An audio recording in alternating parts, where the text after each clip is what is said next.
স্বামী স্ত্রীর মধ্যে মান অভিমান হতেই পারে, কিন্তু আমাদের সমস্যা হলো যদি স্বামী স্ত্রীর মধ্যে মান অভিমান হয় এটাকে আরো উস্কায়া দেয় শ্বশুরে, শাশুড়ি, দেবরে, বাসুরে, আরো উস্কায়া দিয়া শেষ পর্যন্ত সংসারটা তছনছ করে দেয়। না, সংসার ভেঙে দেওয়া শয়তানের কাজ, আর সংসার জুড়ে দেওয়া আবু বকর সিদ্দিক মার্কা লোকের কাজ, ইমানদারের কাজ। আপনি কৌশল করে তাদের মধ্যে ভুল বুঝাবুঝি দূর করে দিবেন, কৌশল করে তাদেরকে মিলিয়ে দিবেন, কৌশল করে তাদেরকে একসাথ করে দিবেন। উল্টা মা ইউফাররিকুনা বিহি বাইনাল মারই ওয়া যাওজি, স্বামী আর স্ত্রীর মধ্যে বিচ্ছেদ ঘটায়া দেয় বেশিরভাগ মানুষরূপী কিছু শয়তান। এবং এই কাজটার ক্ষেত্রে সবচেয়ে বেশি অবদান হলো শাশুড়ির। এই শাশুড়িরা বেশি, কারণ উভয় পক্ষের যে দুই শাশুড়ি আছে, মেয়ের মা হইল ছেলের শাশুড়ি আর ছেলের মা হইল মেয়ের শাশুড়ি। এখন যত সমস্যাই হোক মেয়ের মা বলবে সব ছেলের দোষ, ছেলের মা বলবে সব মেয়ের দোষ। দুইজনের একজনও এটা বলবে না যে আমার মেয়েরও দোষ থাকতে পারে, আমার ছেলেরও দোষ থাকতে পারে, চলো সমাধান করে দিই। মেয়েরে বলে হ্যাঁ তোর সাথে আচরণ করতে পারে, সে এমন বলতে পারে, দরকার হলে তোর আরো 10 বার বিয়া দিব, খাওয়াইতাম না তার ঘরের ভাত। বাস, ছেলের মা কয় সমস্ত দোষ মেয়ের। আরে বাবা তুই তো আব্দুল কাদের জিলানি, তোর তো কোনো দোষ নাই। এই মেয়ের ছেড়ে দিলে কি হইব, তোর আরো 10 জায়গায় বিয়া করো, দেখা বিয়া করাম, ভালো বিয়া করো। বাস, ভেঙে দিতে। এই ভেঙে দেওয়া শয়তানের কাজ, জুড়ে দেওয়া নবীওয়ালা কাজ। আরে ভাই বলেন না, জুড়ে দেওয়া নবীওয়ালা কাজ, সিদ্দিকওয়ালা কাজ, আর ভেঙে দেওয়া শয়তানওয়ালা কাজ। এই জন্য বুখারী শরীফের হাদিসে আছে শয়তানের সিংহাসন হলো সমুদ্রের মাঝে, সমুদ্রের মাঝখানে কোনো এক জায়গায়। সেটা আটলান্টিক মহাসাগর হতে পারে, ভূমধ্য সাগর হতে পারে, আরব সাগর হতে পারে, কৃষ্ণ সাগর হতে পারে, বা বঙ্গোপসাগরও হতে পারে। কারণ আমগো এদিকে যে পরিমাণ শয়তান, আমার কাছে মনে হয় সন্তানের সিংহাসনটা বঙ্গোপসাগরে হইতে পারে, সম্ভাবনা বেশি। কারণ শয়তানের আনাগোনা এই সাইডটার মধ্যে বেশি। তো শয়তান প্রত্যেক রাতে একবার করে হিসাব নেয়, আজকে সারা দিন কে কোন শয়তানি লাগাইছে হিসাব নেয়। তাদের মধ্যে সবচেয়ে বেশি জঘন্য কামটা যে করছে, হে শয়তানের তত বেশি বাবা পায়। আচ্ছা, আমরা মুমিন যারা, আমাদের মধ্যে সবচেয়ে উত্তম নেকামল যিনি করবেন তিনি আল্লাহর পক্ষ থেকে তত বেশি বাবাও পাবেন না, পাবেন। ঠিক শয়তানের অনুসারীদের মধ্যে যে সবচেয়ে বড় শয়তানিটা করে, শয়তান তারে তত বেশি থ্যাংক ইউ করে। মানে শুধু থ্যাংক ইউ না, থ্যাংক ইউ সো মাচ, আরো কত শব্দ আছে, মানে বাড়ায়। আরে তুই একটা বেড়া, তুই একটা বাপের বেড়া, সাদ্দাম, কাজের কাজ করছস। যে যত বেশি দোষ করে সে শয়তানের তত আপন হয়। এবার আল্লাহর হাবিব সাল্লাল্লাহু আলাইহি সাল্লাম বলেন, একজনে আয়া কয় দুইজনের মধ্যে ঝগড়া লাগাইছি, একজন আরেকজনে গুসা মাইরা লাইছি, শয়তান গায়ে এইটা কি আমার একটা বড় কাজ নেই যাতে। আরেকজন আসছে, তুই কি করছিস, ওই অমুকরে দিয়া অমুকরে একটা গালি দেওয়াইছি, হ্যাঁ এটা খারাপ করছো কিন্তু এত না। এইভাবে হিসাব লইতে লইতে লইতে লইতে এমন পাক্কা বুজুর্গ পাওয়া যাইতেছে না কইতে।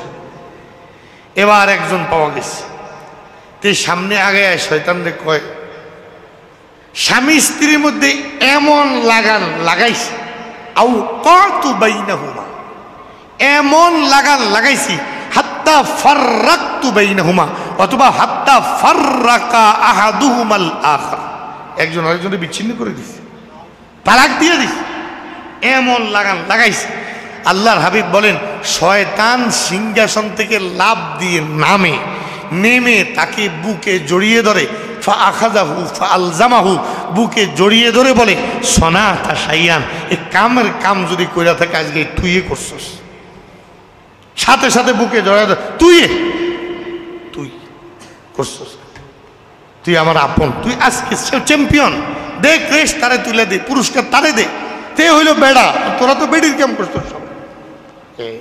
তাহলে বলেন বিচ্ছিন্ন করে দেওয়ার দ্বারা শয়তান খুশি হয় না বেজার হয়? আমার কারে ওয়াজ করলে মতো বিচ্ছিন্ন করে দেওয়ার দ্বারা শয়তান খুশি হয় না বেজার হয়? কি সাধারণ খুশি না মহা খুশি? এই জন্য বিচ্ছিন্ন করে দেওয়ার কাজ করবেন না আমার ভাইরা, জুড়ে দেওয়ার কাজ করবেন। তা আমি কোথার থেকে কোথায় চলে গেছি? আল্লাহর হাবিব একবার বলছেন স্ত্রীদের সাথে 1 মাস কথা বলবেন না। বলেন না, কয় মাস? এখন 29 দিন চলে, 29 দিন। এই সময় হুজুর আম্মাজান আয়েশার ঘরে আসছেন, এসে জিজ্ঞাসা করতেছেন কাইফা হালুকি, কেমন আছেন? সালামু আলাইকুম। আম্মাজান হাসে খুব পেরেশান হয়ে গেছে। আরে হুজুর যে বলছেন 1 মাস কথা বলবেন না, এখন তো আজকে 29 দিন, হুজুর তো মনে হয় ভুলে গেছে গা। হুজুর তো কসম করছেন, হুজুর মনে হয় ভুলে গেছেন। হায় হায়, স্মরণ করে দিয়েছি, ইয়া রাসূলুল্লাহ আপনি না আলাইতা শাহরান, আপনি না ইলা করছেন 1 মাস কথা বলবেন না। তো হুজুর 1 মাস তো পার হয় না, 29 দিনই না গেল।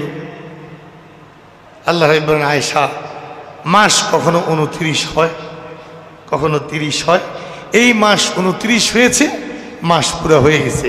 এবার বলেন, আমি যদি রমজানে 29 দিন পাই, তাহলে আমার মাস পুরো হইল নি? কথা কন। তাহলে 30 দিন পাইলেও ভালো, 29 দিন পাইলেও ভালো। আয় রে, একটা রোজা কম হয়ে গেছে, এটা শয়তান, এটা কোনো বুজুর্গ না, শয়তান।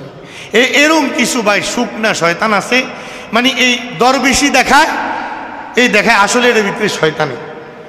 এখন আমি এটা বললাম এই জন্য, রমজানের রোজাগুলো রাখতে আসলে কষ্ট হয়েছে নি?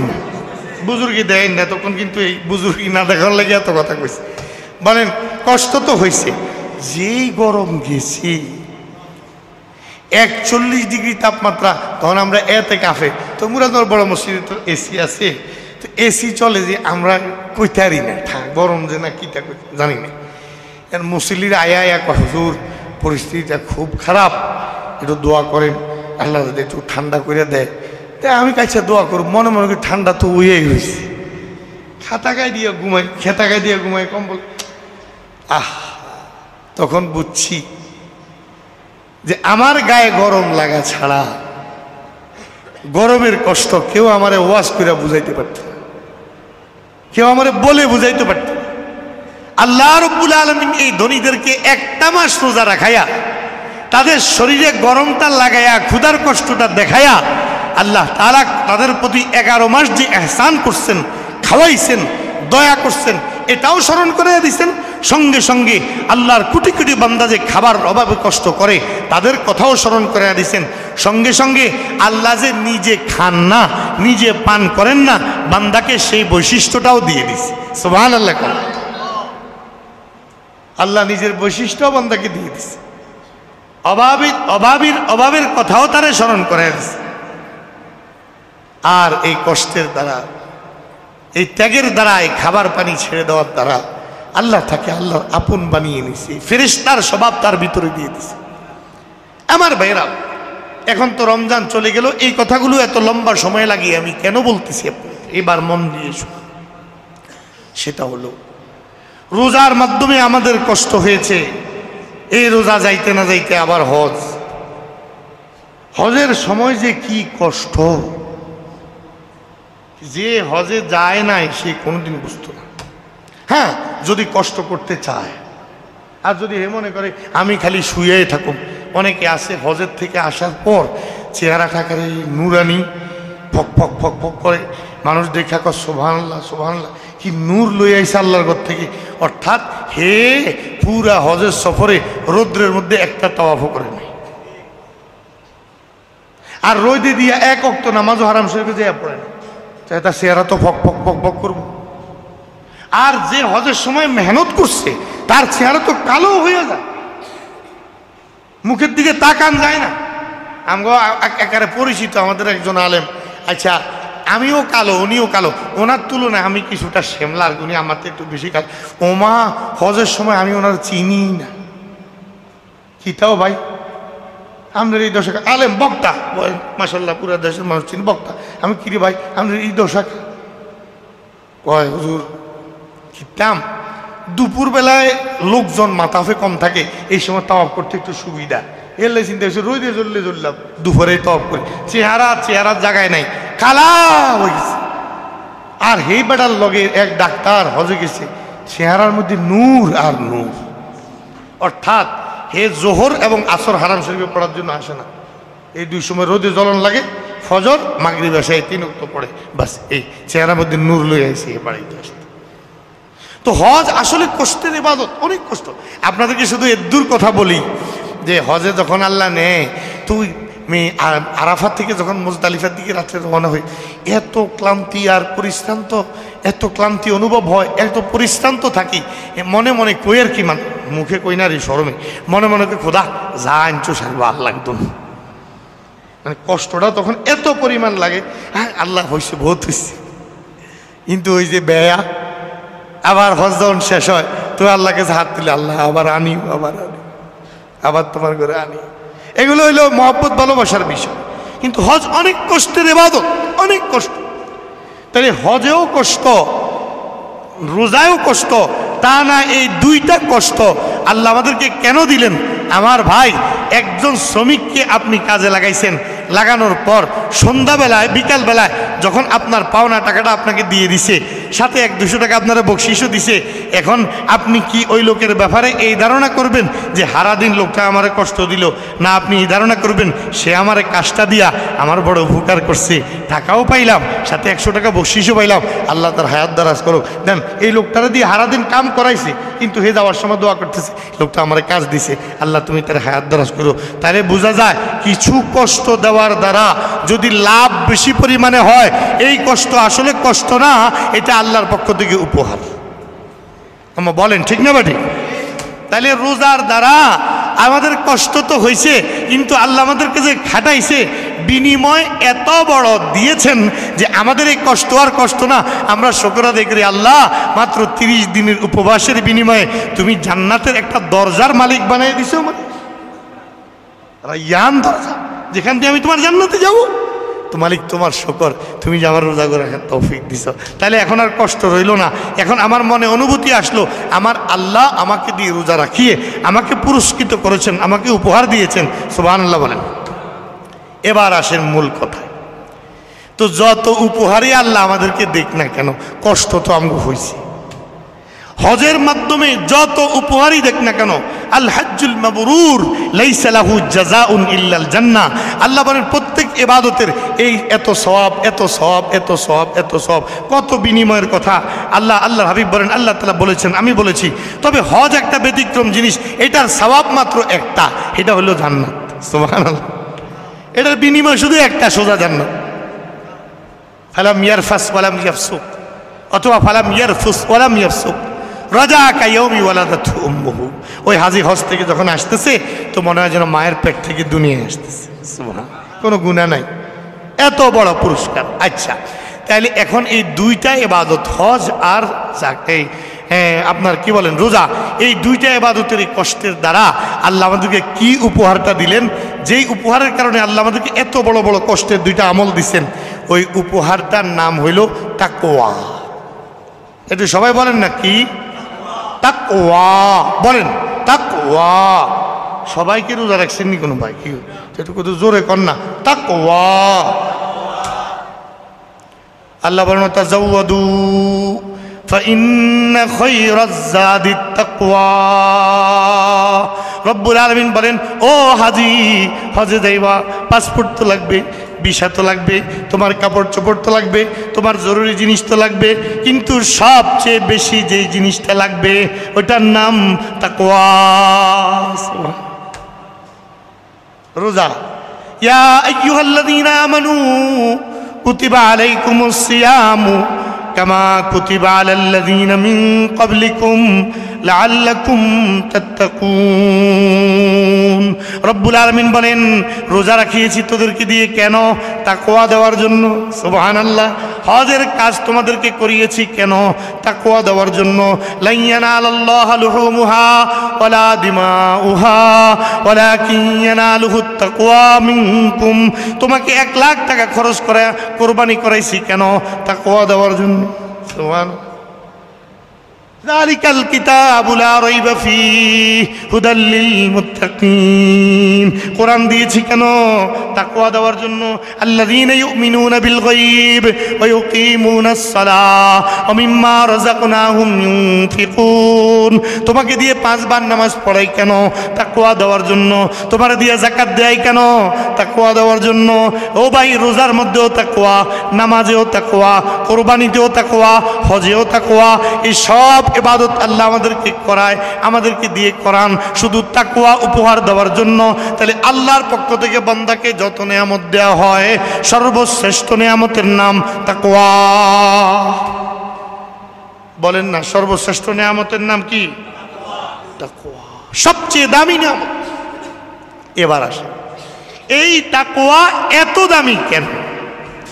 এই তাকওয়ার এত মর্যাদা কেন? আল্লাহর কাছে তাকওয়ার এত মূল্য কেন?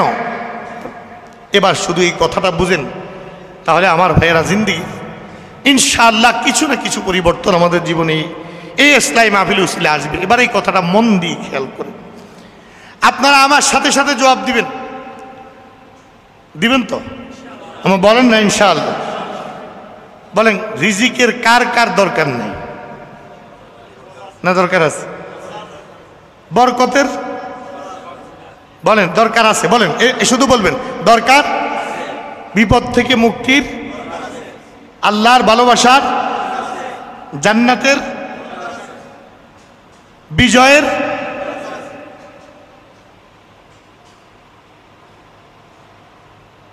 আল্লাহর ভালোবাসার, বলেন না, আল্লাহর ভালোবাসার, সম্মানের, ইজ্জতের।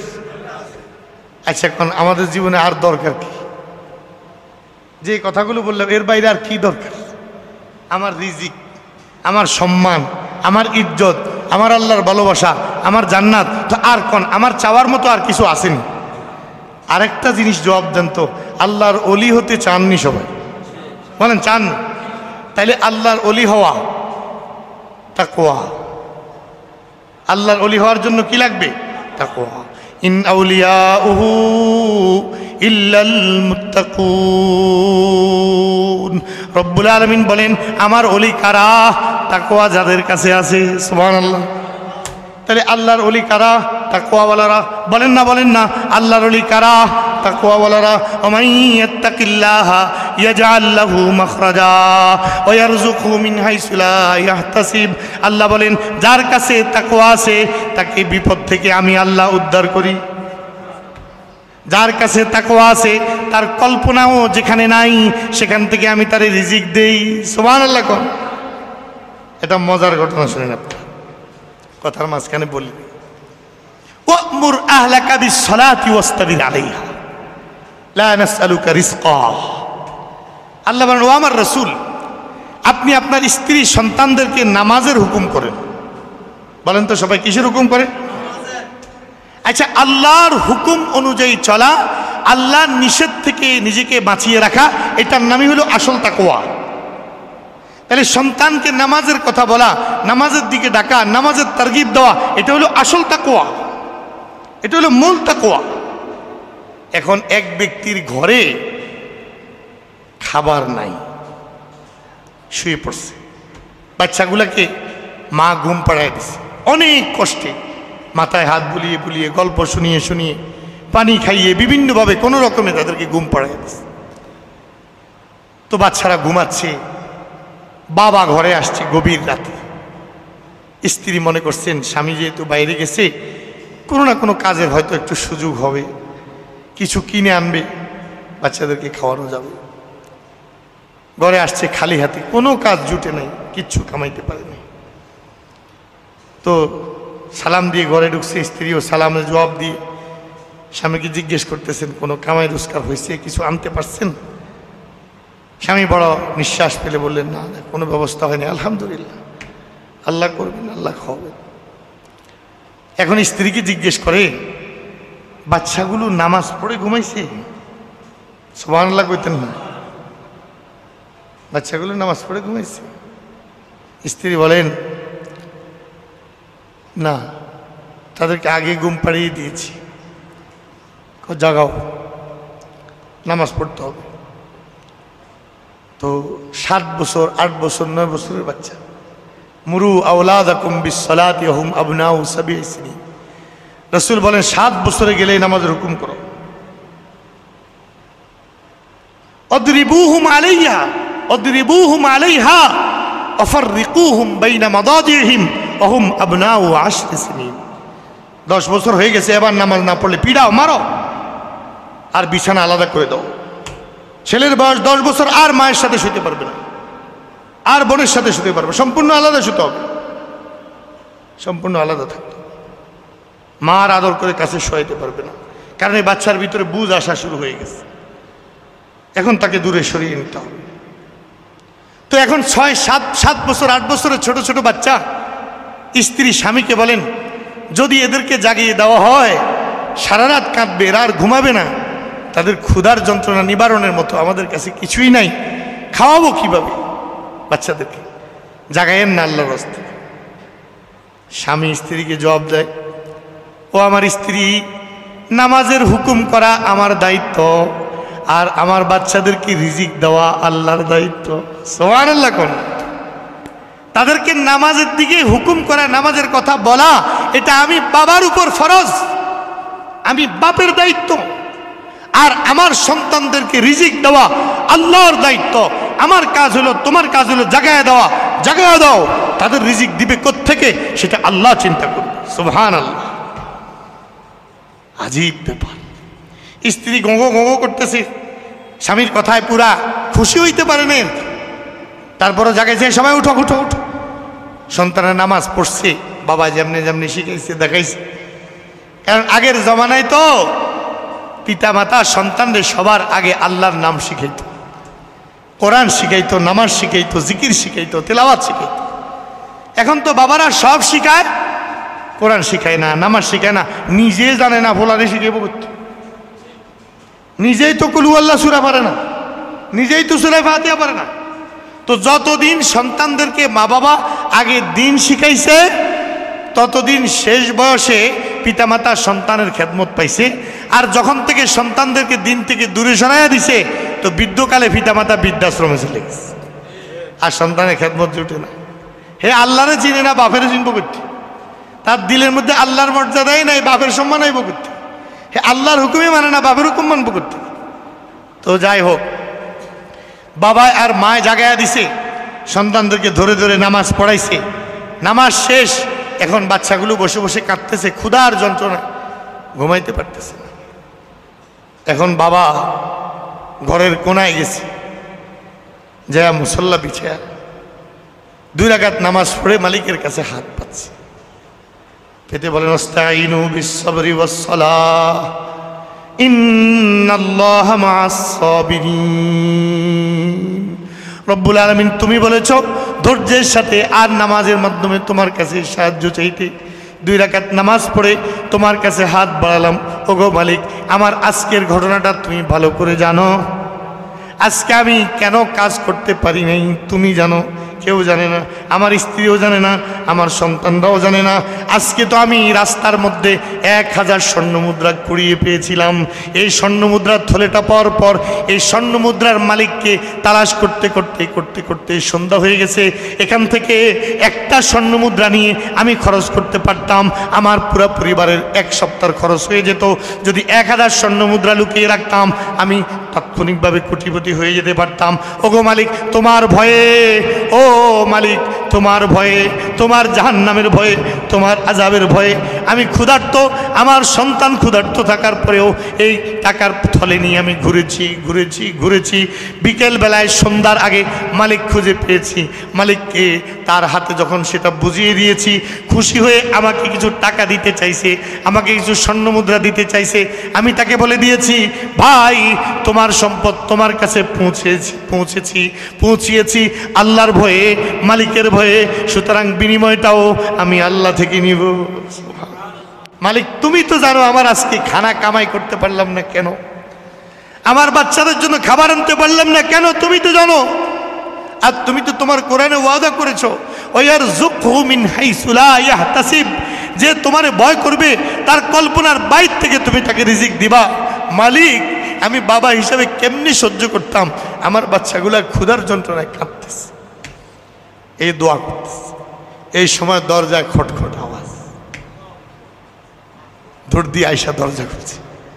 দরজা খুলে দেখে দুইটা জিনিস, একটা হইল নগরের কোতোয়াল, মানে ওই জমানার পুলিশ প্রধান, এটাকে কোতোয়াল বলা হইতো, এখন তো এই পরিভাষা নাই, কোতোয়াল। আর সাথে একজন খাদেম, তার হাতে ওই জমানার সবচেয়ে দামি দামি খাবার, ডিশের মধ্যে বড় প্লেটে নিয়ে দাঁড়িয়ে আছে। আচ্ছা, এখন ঘরের মালিক জিজ্ঞেস করছে, ভাই আমি কি চান, যে এই খাবারটা মেহরবানি করে উপহার হিসাবে গ্রহণ করেন। তো ঘরের মালিক জিজ্ঞেস করতেছে, আচ্ছা এটা আপনি কেন আনছেন, কেন দিচ্ছেন? একটু আগে আমার কাছে আমার এক ভিআইপি অতিথি আসছে, তার সাথে কথোপকথনের এক পর্যায়ে রাগারাগি হলো, সে খানা না খেয়ে চলে গেছে। আমি আল্লাহর সাথে ওয়াদা করছি, এই খাবার নিয়ে আমি ঘুরবো, যেই ঘরের দরজার সামনে আমার পাও আটকাবে ওই ঘরে আমি খানা দিয়ে আসবো। আচ্ছা, কার মাথায় কোন সময় কি আসে এটা আল্লাহ ছাড়া কেউ। আমি তোমার ঘরের সামনে দিয়ে যাচ্ছিলাম, এই তোমার ঘরের সামনে এসে আর সামনে পিছিয়ে যেতে পারতেছি না, আমি দাঁড়িয়ে আছি, বাস ভাই খাবারটা তুমি গ্রহণ করো। ওই খাবারের প্লেটটা হাতে নিয়ে ঘরের ভিতরের দিকে ঢুকে আর ওই ব্যক্তি আল্লাহর কালামের আয়াত তেলাওয়াত করে, ওয়ারযুকহু মিন হাইসু লা ইয়াহতাসিব। সন্তানরা বলে, আব্বা এই ভালো খাবার কোত্থেকে আসলো? ও বাবা, ওয়ারযুকহু মিন হাইসু লা ইয়াহতাসিব। আব্বা কোরমা কোত্থেকে আসলো, পোলাও কোত্থেকে আসলো, এই কাচ্চি কোত্থেকে আসলো, আব্বা এই কাবাব কোত্থেকে আসলো? বাবা প্রতিবার বলে, ওয়ারযুকহু মিন হাইসু লা ইয়াহতাসিব, ওয়ারযুকহু মিন হাইসু লা ইয়াহতাসিব, ওয়ারযুকহু মিন হাইসু লা ইয়াহতাসিব। বাবা এটা খাবার না, এটা তাকওয়ার উপহার, এটা তাকওয়ার উপহার। আল্লাহ বলেন, ওয়া মান ইয়াত্তাকিল্লাহা ইয়াজআল লাহু মাখরাজা ওয়া ইয়ারযুকুহু মিন হাইসু লা ইয়াহতাসিব। আল্লাহ বলেন, যদি তোর ভিতরে তাকওয়া আসে, যদি তোর ভিতরে আমার ভয় আসে, যদি তোর ভিতরে আমার জন্য লজ্জা আসে, যদি তোর ভিতরে গুনাহ করতে শরম লাগে, তোর মধ্যে যদি তোর চোখে গুনাহ করতে শরম লাগে, তোর যদি দিলের মধ্যে আমি মালিকের আযাব আর গজবের ভয়ে গুনাহ থেকে বিরত থাকার জজবা তৈরি হয়, বুঝে নিস তুই মুত্তাকি, তুই বিপদে পড়লে তোরে আমি আল্লাহ উদ্ধার করুম, তোর কল্পনার বাইরের থেকে আমি আল্লাহ তোরে রিজিক দিব, আর তোরে আমি আমার ওলি আর বন্ধু বানায় আনিব। সুবহানাল্লাহ। এই কয়টা গেল? তিনটা। কথা কর না, কয়টা? তিনটা। এক, বিপদ থেকে মুক্তি। দুই, কল্পনার বাইরে থেকে রিজিক। তিন নাম্বার, আল্লাহর ওলি হওয়া। বলেন না কি হওয়া? ইন আউলিয়াউহু ইল্লাল মুত্তাকুন। এ গেল তিন নাম্বার। চার নাম্বার, তিলকাল জান্নাতুল্লাতী নুরিসু মিন ইবাদিনা মান কানা তাকিয়া। আল্লাহ বলেন, ও আমার বান্দারা, জানোনি আমি যে জান্নাত বানিয়ে রেখেছি, এই জান্নাতের ওয়ারিস হবে, মালিক হবে একমাত্র সে যার কাছে তাকওয়া আছে। সুবহানাল্লাহ। জান্নাতের মালিকানা তাকওয়া, বিপদ থেকে মুক্তি তাকওয়া, কল্পনার বাইরের থেকে রিজিক তাকওয়া, আল্লাহর ওলি হওয়া তাকওয়া। এবার আল্লাহ বলেন, ওয়ালাউ আন্না আহলাল কুরা আমানু ওয়াত্তাকাউ লাফাতাহনা আলাইহিম বারাকাতিম মিনাস সামাই ওয়াল আরদ ওয়ালাকিন কাযযাবু ফাআখাযনাহুম বিমা কানু ইয়াকসিবুন। রব্বুল আলামিন বলেন, যদি দুনিয়ার মানুষগুলো তাকওয়া রাখতো, অন্তরে ঈমান ঠিক মতে আনতো, আর আমি আল্লাহর তাকওয়া ভয় অন্তরের ভিতরে রাখতো, আসমান জমিনের সমস্ত বরকত আমি তাদের জন্য খুলে দিতাম। তাহলে বরকতের নাম তাকওয়া। আমার কোন বরকতের নাম কি? বিপদ থেকে মুক্তির নাম, আল্লাহর ওলি হওয়ার নাম, আল্লাহর সাহায্য পাওয়ার নাম, জান্নাত পাওয়ার নাম। বলেন, আমার জীবনে আর কিছু দরকার আছে? তাহলে সব কিছু লাভ করতে পারবো আমি এমন একটা জিনিসের দ্বারা, যে জিনিসটার নাম তাকওয়া। আল্লাহ বলেন, বান্দা এই পুরা এক মাসের রোজা, আবার রমজানের পরপর হজ, এই কষ্টের ইবাদতগুলো, কোরবানি সব তোদেরকে আমি দিয়েছি শুধু তাকওয়া দেওয়ার জন্য। সুবহান। এবার তাকওয়া কেমনি দিলেন, আর 5 মিনিট কথা বলবো, মন দিয়ে খেয়াল করুন। তাকওয়া আল্লাহ কেমনি দিলেন? তাকওয়া দিলেন এভাবে, বলেন রমজানের মাসে, পুরা মাসে রোজা রেখে দিনের বেলায় কারা খানা খাইছে? হাত তুলে দেখেন না। ভাত খাইছেন নি? আমার কথা কয় না। রুটি খাইছেন, পানি খাইছেন, কিচ্ছু খানে কেন? ভাত কি হারাম? পানি খাওয়া কি হারাম? রুটি খাওয়া কি হারাম? আপনার স্ত্রী কি আপনার জন্য হারাম? তাহলে আপনি রোজার দিনে ভাত পানি কিছুই খেলেন না কেন? আমি আলেম, আপনারা জানেন, আপনারা আমারা চিনেন। আমি একটা পানির ঠান্ডা পানির বোতল একদম আপনার সামনে আগায় দিলাম, আপনি রোজা রাখছেন রোজার দিনে, ভাই আরে খেয়ালন। আপনি বলুন আপনি কোন ধরনের হুজুর? আপনি বন্ড না? আপনারা তো এতদিন আলেম মনে করছিলাম, আপনি তো মুসলমানই মনে করা যাইতেছে না। আপনি আমি মুসলমান, আপনি কেমনি করলেন রোজার দিনে? কেমনি করলেন রোজার দিনে আমি পানি পান করতে? আমার খানা খাইতে আপনি কেমনি বললেন? আপনি কিসের আলেম? আপনি তো বন্ড, আপনি তো, আপনার মধ্যে তো দিন নাই, বদ্দিন। বলবে কি না? বলেন না তো ভাই। রমজান মাসে পানি পান করতে কইলাম, হালাল জিনিস, আপনি সেটটা গেলেন। রমজান মাসে আপনারা ভাত খাইতে কইলাম, হালাল জিনিস, আপনি সেটটা গেলেন। তো রমজান মাসের পর আপনার সামনে হারাম সুদের আলোচনা যখন হয় তখন সেতেন না কা? কেউ কথা কন না? আপনি তখন এটা বলেন না কেন? এই তুই কি পাগল হইছস? তোর কি মাথা খারাপ? আমি আল্লাহর বয়ে 1 মাস হালাল ভাত খাই নাই, আর হেতে আমি বলে সুদ খাইতাম, আর হে আমি বলে হারাম সুদ খাইতাম, আমি বলে হারাম ঘুষ খাইতাম। এরে বেটা, আমি তো হালাল পানি পান করি নাই, আমি তো হালাল ভাতে খাই নাই, আমি বুঝি হারাম সুদ খাইতাম, আমি বুঝি হারাম ঘুষ খাইতাম, আমি বুঝি ওজনে কম দিয়ে খাইতাম, আমি বুঝি ধোকা দিয়ে খাইতাম। তুই কি আমার পাগল মনে করছিস নি? আমি মুসলমান, আমি সুদ খাইতে পারবো না। রমজানে যেমন আমি বলছি আমি মুসলমান, রোজার দিন আমি পানি পান করতে পারবো না। আমি মুসলমান, রোজার দিন আমি খেতে পারবো না। ও ভাই, রমজান চলে গেলেও আমি বলতে হবে আমি মুসলমান, আমি সুদ খাইতে পারি না, আমি জেনা করতে পারি না, আমি গীবত করতে পারি না, আমি অন্যায় করতে পারি না, আমি আরেকজনের উপর জুলুম করতে পারি না, কারণ আমি মুসলমান। তাইলে বোঝা গেল রমজানের উপহার তাকওয়া আমরা লাভ করতে পেরেছি। কথা কি বুঝছেন নি ভাই? কিন্তু যদি রমজানের পর যেই সেই, আহা কি এর রমজান, রমজান শেষ হইব কই? রমজান শেষ হওয়ার আগেই তো শুরু করছে। এই যারা রমজান মাসে রমজানের সিজনই ব্যবসা করছে, কাপড়ের ব্যবসায়ী, অন্যান্য ব্যবসায়ীরা, শুধু শেষ 10 দিনে তারা অন্যের বইয়ের লগে যত পরিমাণ কথা কইছে, আরেকজনের বেডিরে যত পরিমাণ জিয়ারত করছে, আর অন্য মহিলার সাথে যত পরিমাণ মিশা কথা কইছে, পুরা বছরেও এতগুলা মিশা কথা কয়নি। আমার কথা কয় না কাউ?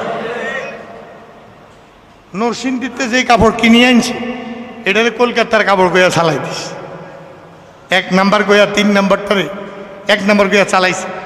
এই 10 দিন কেউ ইবাদত করেছে, ইতিকাফে বসে বসে কেঁদেছে, আর কেউ এই 10 দিনে পুরা বৎসরের থেকে বেশি মিথ্যা কথা বলছে, বেশি বেপরদা করছে, বেশি চোখের গুনাহ করছে, বেশি হারাম কাজ করছে। তো রমজানের তাকওয়া আইব কোত্থেকে? রমজানটাই তো জবাই করে দিছে, রমজানকেই তো ধ্বংস করে দিছে, রমজানের ইজ্জতই তো নষ্ট করে দিছে।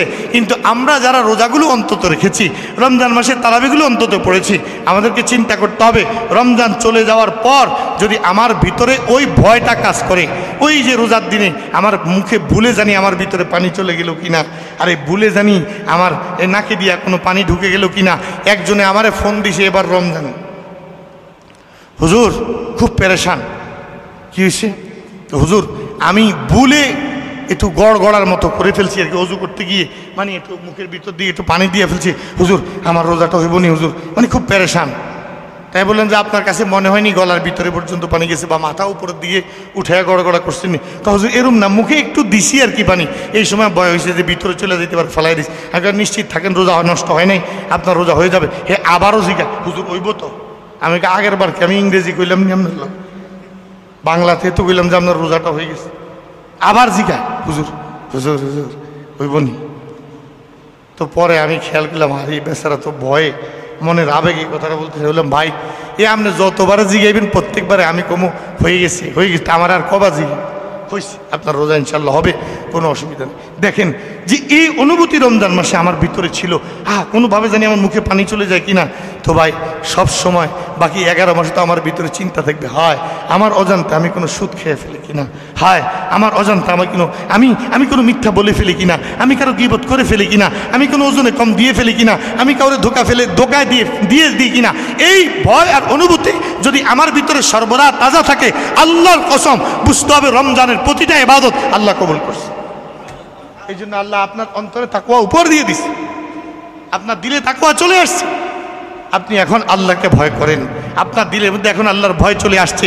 আর এই ভয়ের কারণে আপনি এখন হারাম থেকে বেঁচে থাকতেছেন, আপনি এখন কবিরা গুনাহ থেকে বেঁচে থাকছেন, আপনি এখন মিথ্যা কথা থেকে বেঁচে থাকছেন, আপনি আল্লাহর নাফরমানি থেকে বেঁচে থাকতেছেন। আল্লাহ আমাদেরকে তাকওয়ার নেয়ামত দেন, বলি আমিন। এবার এতক্ষণকার পুরা আলোচনাটা বুঝার জন্য তাকওয়ার কি রূপ, এই একটা রূপ আপনাদের সামনে পেশ করে কথা শেষ করি। বিশ্ববিখ্যাত একজন ইমাম হযরত ইমাম সুফিয়ান সাউরি, সবাই বলেন তো কি বলছি, সুফিয়ান সাউরি রহমতুল্লাহ আলাইহি। তিনি আমাদের ইমামে আজম আবু হানিফা রহমতুল্লাহ আলাইহির সমবয়সী ছিলেন, কুফার মুহাদ্দিস ছিলেন, লক্ষ লক্ষ হাদিসের হাফেজ ছিলেন, আমিরুল মুমিনিন ফিল হাদিস ছিলেন, আর বড় মুত্তাকি বুজুর্গ ছিলেন। একবার একদল লোক ওনার কাছে উপস্থিত হয়ে সুফিয়ান ইবনে সাঈদ, ওনার আব্বার নাম ছিল সাঈদ, সুফিয়ান ইবনে সাঈদ আস-সাউরি রহমতুল্লাহ আলাইহি, ওনাকে বলতেছেন, ইয়া ইবনে সাঈদ, ইয়া সুফিয়ান, ও সুফিয়ান, ও ইবনে সাঈদ, জিনাকা মিন বিলাদিন বাঈদা, আমরা বহু দূরের শহর থেকে, অনেক দূরের শহর থেকে আমরা আপনার কাছে আসছি, লিনাসআলাকা আন শাইইন, একটা বিষয় আপনাকে একটা প্রশ্ন করার জন্য, একটা জিনিস জানার জন্য। সুফিয়ান সাউরি বলেন, ঠিক আছে ভাই, অনেক দূর থেকে আপনারা আসছেন, তো বলেন কি উদ্দেশ্য নিয়ে আপনারা আমার কাছে এসেছেন? তারা বলেন, সুফিয়ান, তাকওয়ার বহুত ফজিলতের কথা আমরা জীবনে শুনেছি, কোরআন শরীফের আয়াতগুলোর মধ্যে পড়েছি, তেলাওয়াত করেছি, হাদিস শরীফের মধ্যে তাকওয়ার বহুত ফজিলতের কথা শুনেছি, পড়েছি, কিন্তু তাকওয়ার আসল রূপটা কি, কোন জিনিসটা আসলে তাকওয়া, তাকওয়ার প্রকৃত রূপটা কি, এটা এখনো আমরা সহজ কথায় বুঝতে পারিনি। আমরা আপনার কাছে এসেছি শুধু এই কথাটা জানার জন্য যে তাকওয়ার প্রকৃত রূপটা কি। ও ভাই, মনোযোগ দিচ্ছেন তো কথার দিকে? তাকওয়ার প্রকৃত রূপটা কি? হযরত সুফিয়ান সাউরি রহমতুল্লাহ আলাইহি বলেন, তাকওয়ার প্রকৃত রূপ হলো একজন মানুষ একটা রাস্তা দিয়ে যাবে, তার গন্তব্য হলো সামনে একটা বড় মাঠ পড়ছে, ক্ষেত পড়ছে, এটা জঙ্গলের মতো পড়ছে, এটার পরে হলো তার অভিষ্ট লক্ষ্য, যেখানে সে যাবে। এটা বাড়িতে যাবে কারোর সাথে দেখা করার জন্য, অথবা ওটা তার নিজের বাড়ি, অথবা কোনো গুরুত্বপূর্ণ কাজে ওই বাড়িতে তাকে যেতে হবে। কিন্তু ওই বাড়িতে যাওয়ার যেই রাস্তাটা, এই রাস্তাটা গেছে এমন একটা ক্ষেতের উপর দিয়ে, এমন একটা জঙ্গলের উপর দিয়ে, যেই জঙ্গলের ভিতরে সমস্ত কাঁটাযুক্ত গাছ, ধারালো কাঁটাযুক্ত গাছ, একদম উপরে নিচে সব গাছ, কাঁটাযুক্ত গাছ। এখন এই লোকটাকে এই কাঁটাযুক্ত গাছওয়ালা ওই জঙ্গলের ভিতর দিয়ে হেঁটে অপর পাশে পৌঁছতেই হবে, এছাড়া তার আর কোনো উপায় নেই, সেখানে যেতেই হবে, তার উদ্দেশ্যই সেটা, গন্তব্যই সেটা। এখন সুফিয়ান সাউরি বলেন, বলো তো এই লোকটা এই ক্ষেতটা পার হবে কিভাবে? বলো তো, যারা আসছে তাদেরকে জিজ্ঞেস করতেছে। তো সবাই বলেন 5টা কাজ করবে। আর ভাই একটু সবাই বলেন না আমার সাথে, কয়টা কাজ করবে বলেন? 5টা। 1 নাম্বার, সে সম্পূর্ণ সতর্ক হয়ে যাবে।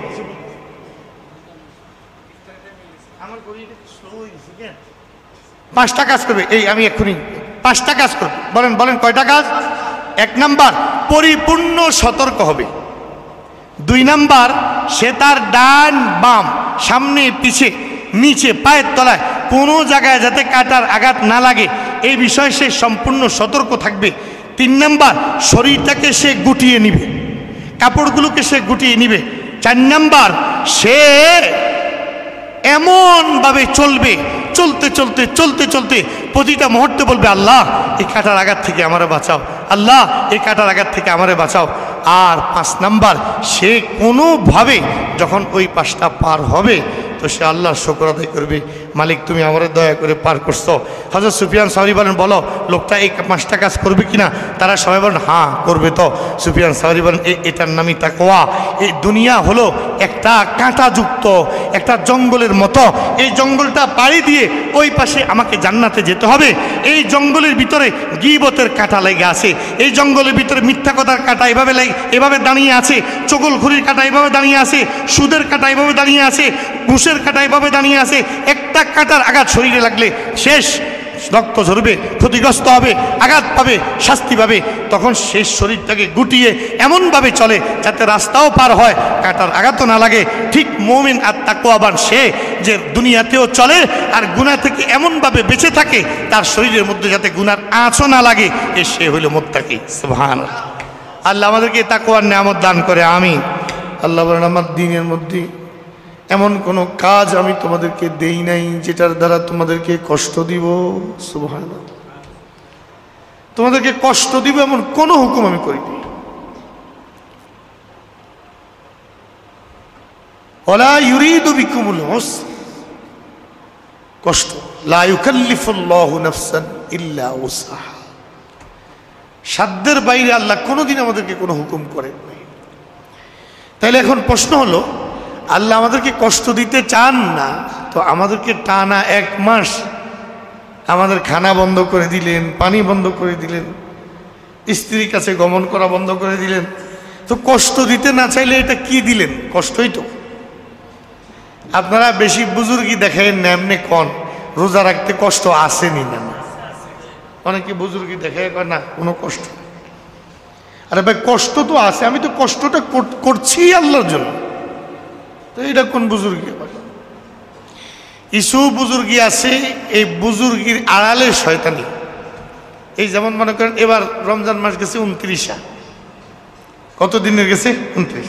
এই কিছু বুজুর্গ আহা একটা রোজা কম হয়ে গেল রে, আহা কত ভালো হতো, এইটা হলো শয়তানি বুজুর্গ।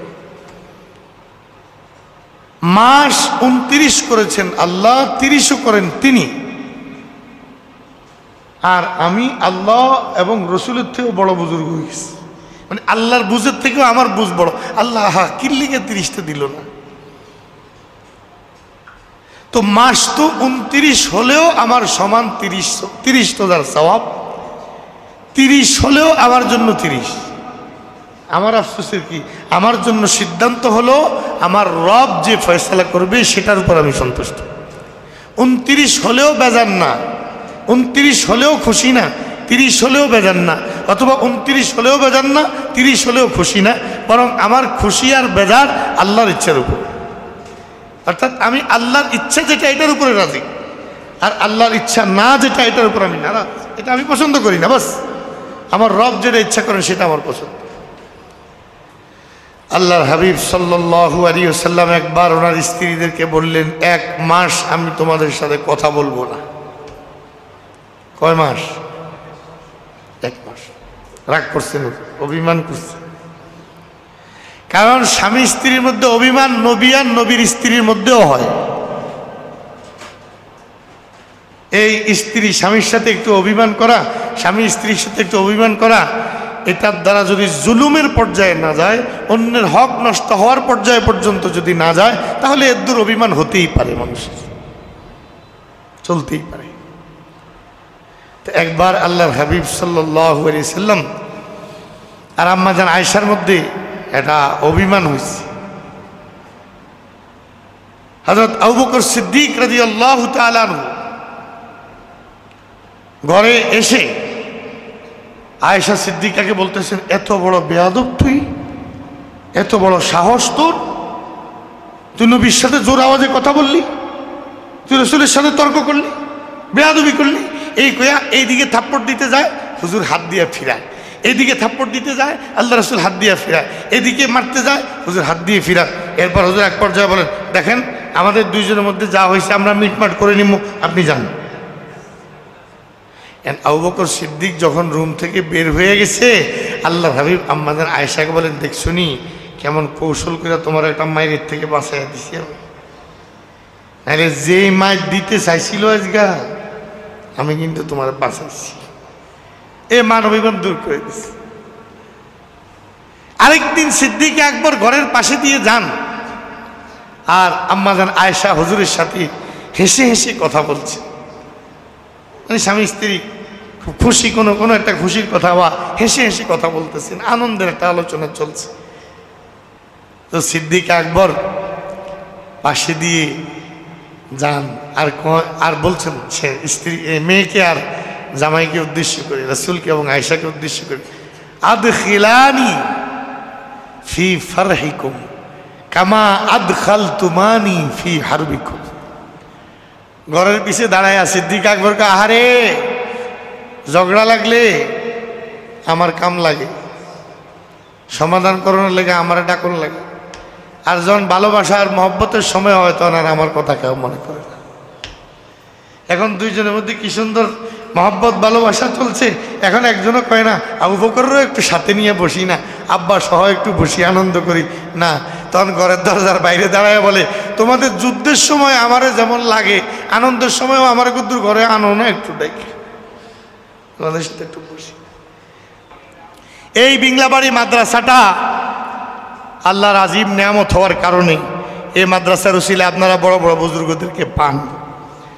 হযরত হাকিমুন নফস মুফতি মুশতাকুন নবী কাসিমি কতবার আসছেন, হযরত মাওলানা ওমর ফারুক সন্দীপী সাহেব আজকে আসবেন, খতিবে আজম মুনাজির ইসলাম আল্লামা নুরুল ইসলাম ওলিপুরি হাফিজাহুল্লাহু ওয়া রাআহ, হযরত ইনশাআল্লাহ এশার পর পর বয়ান করবেন।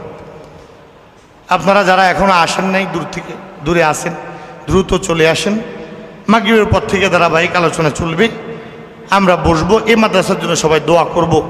দেখছেন নি যে কাজটা উঠতেছে এখন নিচের থেকে মসজিদের, আমি জিজ্ঞেস করলাম একতলা পর্যন্ত উঠতে 95 লক্ষ টাকা লাগবে, বাজেট দিচ্ছি শুধু এই নিচের ফ্লোর পর্যন্ত 95 লক্ষ। আল্লাহ তার কুদরতি খাজানা থেকে সব কিছুর ব্যবস্থা করে দেন, আমিন। এই মাদ্রাসাকে, এই ভূঁইয়াদের এই পরিবারের জন্য, আপনাদের এলাকার প্রত্যেকটা পরিবারের জন্য আল্লাহ তার রহমত বানিয়ে দেন, আমিন। সুবহানাকাল্লাহুম্মা ওয়া বিহামদিক আশহাদু আল্লা ইলাহা ইল্লা আনতা আস্তাগফিরুকা ওয়া আতুবু ইলাইক।